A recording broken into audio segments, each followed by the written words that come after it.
Now, in studio, we have Carlo Ustiani and we have Deirdre Growney. I got it right. Spot on. Spot on, no bother. Thanks very much. Very important topic we're going to be covering, marking World MS Day. There's going to be an information seminar with a focus on MS diagnosis, treatment and advances, and we'll give out the information on that. So it's Saturday the 25th of May, is that correct, Deirdre? This coming Saturday in Waterford, yeah. This coming Saturday. And where's it going to be? In the Woodlands Hotel, but if people can register with the regional office, that'd be great. OK, so it's from 10:30 in the morning till 2 o'clock. The cost is €10 each. How do they register? So we've got a regional office and our admin person, Olive, is the person to register with there. So if you want to give a ring to the office on 056 7777 771, anyone with MS or a family member with MS is welcome to come. And you are regional community worker for MS Ireland, Multiple Sclerosis Ireland. OK, covering Waterford and South Tipperary. That's right. Big area to cover. Yeah, and then we've got colleagues that cover Kilkenny and Carlo and a colleague in Wexford. OK. What about, would you buy a chicken from Carlo? Carlo Ustiani? Probably not. You were telling me off air about selling chicken.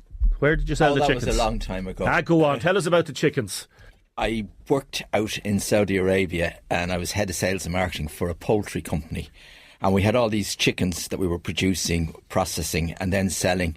But the problem was you have to get it within 2 or 3 days at the time to kill the chicken to eat. Otherwise, the chicken starts eating more food, gets heavier, becomes the size of a turkey, and you make no margin on it. So you're sweating while the chickens are sweating in the desert to try and get the timing right. And it just reminded me of what you had said, Damien, about getting your timing right here in the studio. Where are you from, Carlo? From Waterford. Well, here since 1962. OK, so you're not still a blow-in.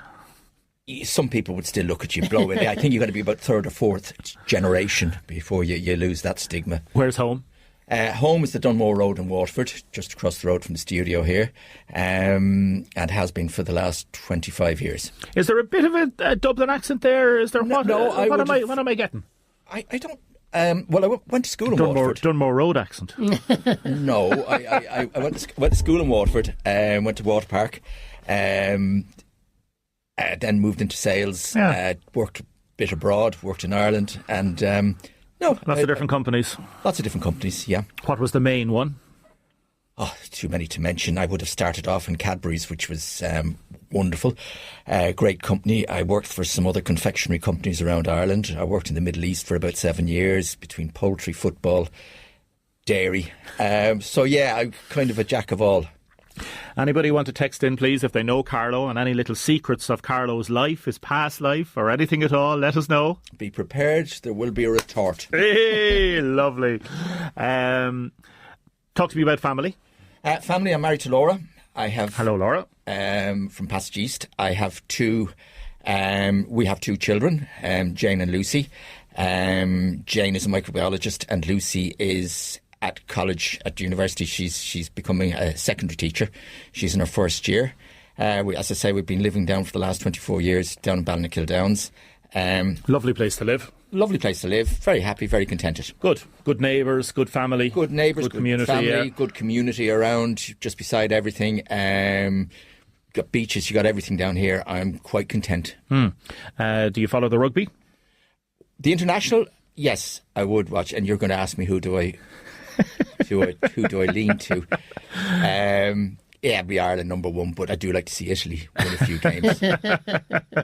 Where are the Italian connections? What part of Italy? Florence. Yeah. Ah, lovely. So, and you still got family over there? There are some relations, but I'm not in touch with them. As I say, we came here in 1962. 62, OK. Was there any particular reason? Our hotel opened, and it was the first cocktail bar outside of Dublin, I think, or Belfast. And really? My dad. The Tower Hotel had the first cocktail bar outside Dublin. Or Belfast. Wow. And my dad was manager in the Columbia Club in London, which was a club for United States Air Force officers. And he did all the cocktails and all that sort of stuff. So there was a position there. So that's how we came across to Ireland. My mother was Irish, my father was Italian. And that's how we arrived in Waterford. He came over in the Great Western. So, and where was Mum from? She would have been Kildare, Dublin. Right, area. okay. So there was no Waterford connections apart from coming for the job. But came for the job, like so many other people did in the 60s when Waterford Glass and other companies were here, and they were bringing in people with other skills from other parts of the world. And did your dad, is your dad's dead now? Dad is dead. Dad would have been a pretty well-known character in the town. He was known as Bruno. He even represented Ireland in 1966 in a cocktail shaking competition. Go away. In Tokyo, would you believe? That would have been amazing. Imagine going over to Tokyo. They didn't send him. Someone else had to actually shake it for him over there. The funds weren't as available back in 1966. Away. And then he would have kept jazz going for many years down in the Reginald on Sunday mornings. But that's the family. I'd say the texts are coming in now. If you know Bruno as well, if you knew Bruno. What does life mean to you? Life means to me that take every day as you get it, enjoy it. I suffer from MS, as you probably noticed actually coming in.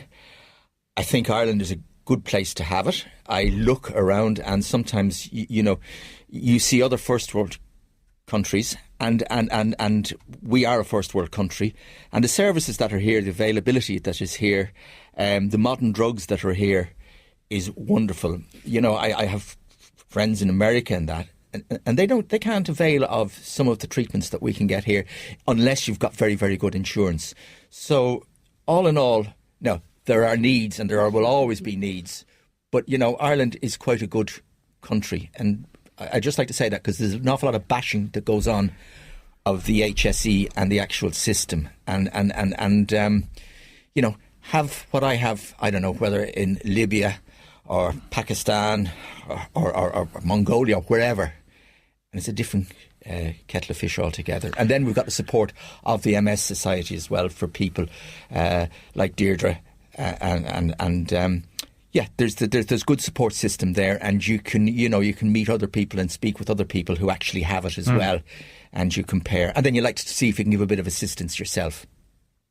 You've got a walking stick.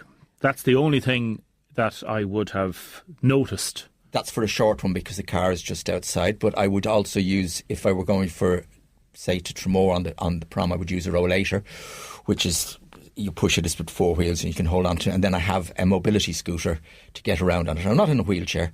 And you don't know whether you will be or you don't, because it's a progressive disease. How old are you now? I am 66. You're looking well. Thank you very much. You're looking well yourself. Well, you're looking as young as me now, Sometimes men, again, they can look older than they are, but no, genuinely, you look great. Thank you very much. When were you diagnosed? I was diagnosed about 6-7 years ago. Okay. But looking back now, I've probably had it most of my life, and as most people have. Can't speak for most people. I look back and there are markers that are there, that things that were peculiar that I didn't heed at the time, and you think, that's just me, just get on with it and do it. Like what? Okay. I worked in I was a musician for a while, and I was in the Irish Army, and in the band I was a percussionist, and I was dreadful at marching, and I used to keep losing tempo, and I found it a strain, and at the time I just thought this was a bit strange because it was different if you're playing a concert and you were just playing in the band, but marching had a problem. Didn't think anything too much of it at the time, but looking back now, that was where the problem was with the leg, and I can go back to being about in my late teens, early 20s when that was there. Really? Yeah. And it's looking back on it now, you can see that there were signs there. Also, a lot of fatigue. I thought it was because I was a sort of a woohoo international traveller that I could just have a nap every 24 minutes. The Italian thing, obviously. If I had 2 hours, I could sleep. Wasn't. Looking back, again, it was MS because you get chronic fatigue from it. And towards the end of it, when I was working, if I were driving back down from Dublin, I had to pull the car off the dual carriageway or the motorway because I was just ready to crash out and sleep. And then I got leg and things, and I used to motorbike, and I couldn't do that anymore because the bike would fall over. And I eventually got diagnosed. And going from all those little things to actually getting a diagnosis, was there something that just you thought there's something more here, or was it a doctor who said there might be something more here? How did it happen? It happened that I went to the doctor and said I'm having problems walking. I used to try and do the walk around the square, around the station here and around the block I used to call it.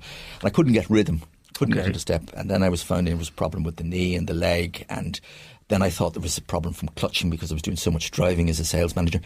And we tried different things, and eventually I was sent for physio and all that. And eventually I went to a neurologist, and I'd come back from a trip to France.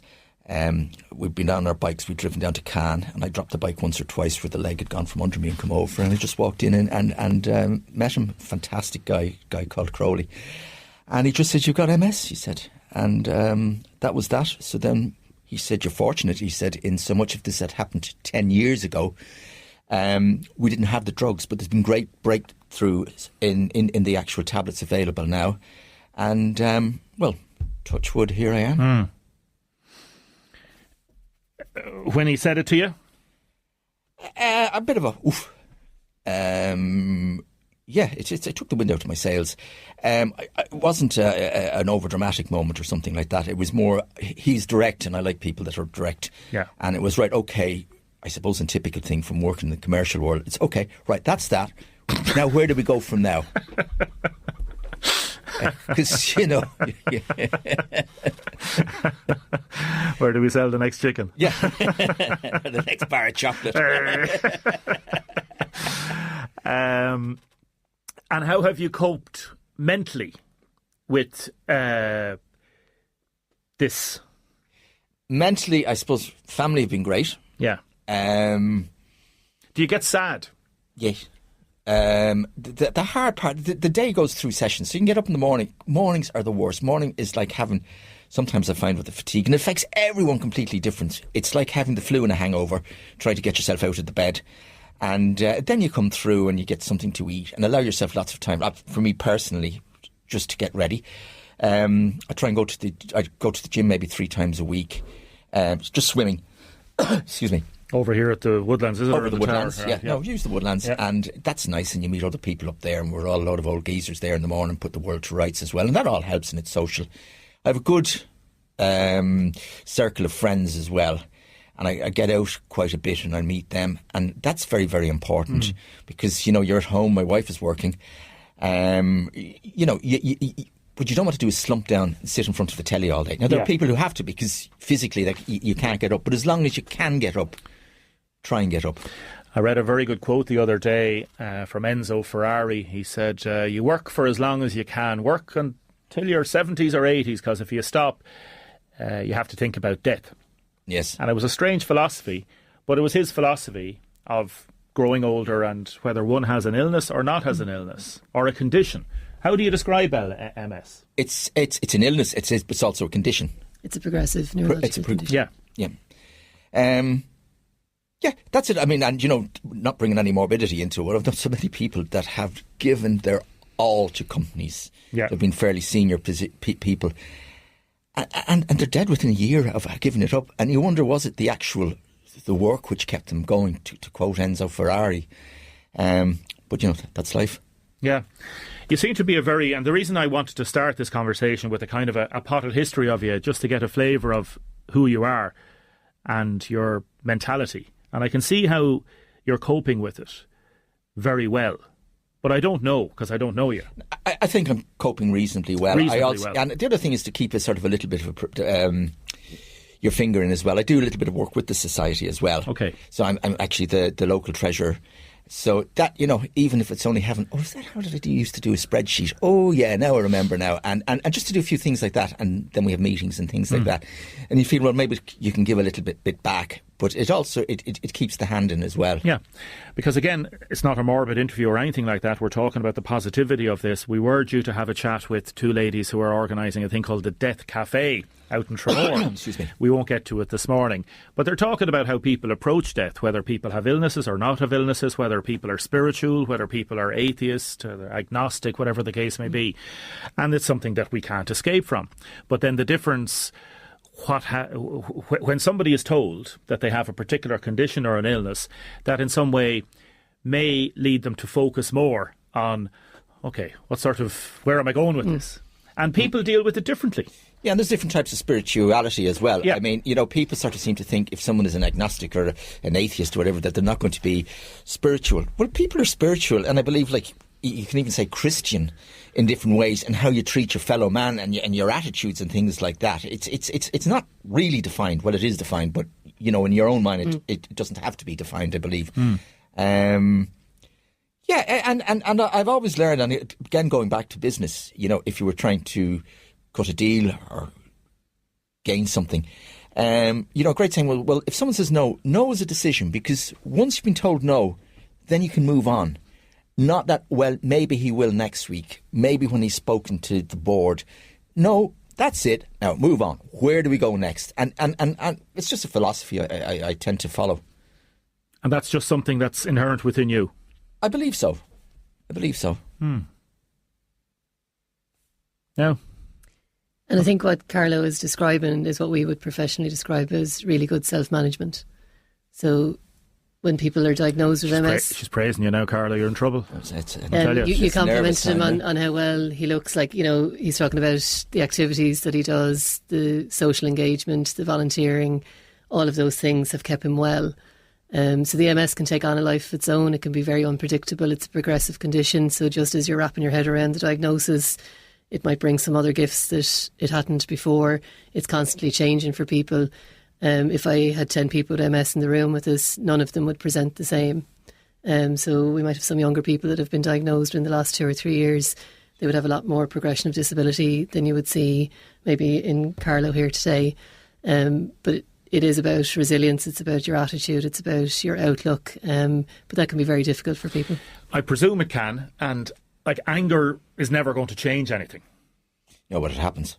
Yeah, and it does. It robs you of a lot. In terms of future plans, some people might need to leave work earlier than they anticipated. It might rob you of future income. It can be quite difficult on a family in terms of the ripple effect it has throughout the family. But I suppose that's where our services are here to support some of that. People come to us and we understand. We would link people with people in the area who have MS, who might be a little bit further along in their journey. That peer support is invaluable in terms of being able to talk to people who just get it, I suppose, is what people would say to us. And as Carlo was saying, the advances in medical technology is phenomenal. I was only talking to a chap yesterday about a different matter, oncology, afterwards, and he got lung cancer. And he said 20 years ago he'd be dead now. He got it first in the first lung, second, and he's still alive, he's still good. Please God, he'll be grand, a lad up in Dublin, a journalist, in all different walks of life. Yeah. So there's no cure for MS, but certainly there's been progression in the treatments. So they're known as DMTs, disease-modifying therapies. There are a cohort of people where there's different types of MS, so primary progressive MS is a tricky one that doesn't have a lot of options in terms of treatment. So for some people to hear that news that you've got primary progressive MS and there isn't a treatment, that's difficult. But there's a raft of new medications and a whole generation of people where the outcomes will be different as they journey along with their MS. Talk to me about the local association. Yeah, so I'm part of a regional team, as I'd mentioned earlier. There's 3 community workers in the southeast. I'm one of 20 in the national organisation. We support families and people with MS from newly diagnosed right through to kind of end of life as well. We have local physio, yoga classes. The local branch have social gatherings like coffee mornings, summer lunches, Christmas lunches. We have our event on Saturday, which is our information event. We have a young persons group that meets regionally. So we try and have a kind of a menu of services for different ages and different stages of the condition. A couple of people texting in. I remember Carlo when he was a member of HDCI Waterford Harley Club. Harley Davidson Club. Harley Davidson Club, yeah. Lovely person, this person says. Who is he? I don't know. You see, we've got the number there, but the name doesn't come up on that. Bruno, a gentleman and a drumming legend. Yeah. There you go. I'll come back to a few of the others there as well, Tig de Booker and hurling and stuff like that. What do you want to do regarding Awareness Day? What are you trying to do? Yeah, so every year we have World MS Day. It has different themes. This year it's diagnosis. So for people, you get your initial diagnosis, but there's kind of a piece where you can have several diagnoses along your journey. So we're just highlighting the fact that it is World MS Day. Carlo spoke about the services. We're funded only for staff. We're not funded for events. We're Section 39 HSE funded. generally, we're lucky we've got a very good neurologist in UHW. We could do with 3 or 4 more of her. We could do with more clinical nurse specialists, access to MRIs, diagnostics in general. No more than any condition, the wait times for physio and occupational therapy and all those things are things that we would advocate for. OK, and this talk on the Dunmore Road at the Woodlands Hotel, you'll have to get out of the pool for that now. I will. And the jacuzzi. Do you have the chats in the jacuzzi, do you? Well, we actually put the world to rights in the jacuzzi. There's very serious men's talk goes on there. Saturday 25th of May in the jacuzzi. No, in the Woodlands Hotel, the Dunmore Road, 10:30 till 2 o'clock. Speakers then from the Neurology Team, Dr Orla Tuohy, consultant neurologist, and Holy Thomas as well. Holy Thomas, yeah. Holy Thomas. Clinical nurse specialist. It's just really important that people register if they want to come, just so we have an idea of numbers. Yeah, to book, email MS Ireland South East Regional Office southeast at mssociety.ie. There's a phone number there as well, but just click on or go for South East Ireland mssociety.ie. There's also a helpline number, 0818 233 233, and that's open Monday to Friday, and that is the information line. Yes, that's our national line, so if people are unsure about contacting, or they can contact me directly on 086 606 1645. Call it out again. 086 606 1645. Okay, very good.